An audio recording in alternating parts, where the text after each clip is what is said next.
ওইসব মেয়েদেরকে সাবধান করতে যাই যারা প্রেম করে বিয়ে করছো নিজের পছন্দের মানুষকে। তোমরা প্লিজ বাবা মাকে কষ্ট দিয়ে আর প্রেম করে বিয়ে করো না, তাহলে আমার মতো তোমাদের দশা হবে। অনেক ভালোবেসে তাকে বিয়ে করেছিলাম, আজকে তার কারণে আমি মৃত্যু তার প্রান্তে চলে এসেছি। আজকে হয়তো আমি মরেও যাব।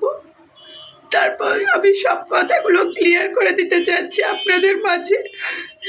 আমার মৃত্যুর জন্য আমার শ্বশুর শাশুড়ি ননদ যা কেউ দায়ী নয়, তারা সবাই অনেক ভালো মানুষ। আমার মৃত্যুর জন্য শুধুমাত্র আমার স্বামী দায়ী থাকবে। আমার আজকে অনেক কষ্ট হচ্ছে। আপনারা প্লিজ কেউ আর প্রেম করে বিয়ে করবেন না, কাউকে বিশ্বাস করবেন না, বিশ্বাস করবেন না। বিশ্বাস করে ভালোবেসে বিয়ে করলে আপনাদের আমার মতো খারাপ পরিস্থিতিতে পড়তে হবে। আজকে আজকে আমার যাওয়ার কোনো জায়গা নেই। আজকে আমি মৃত্যু তার প্রান্তে চলে এসেছি। আজকে মৃত্যুই আমার একমাত্র একমাত্র রাস্তা। যে মানুষটাকে এত ভালোবাসলাম সে আমার কষ্ট বুঝলো না। কি ব্যাপার, গোসল করা হয়েছে তোমার?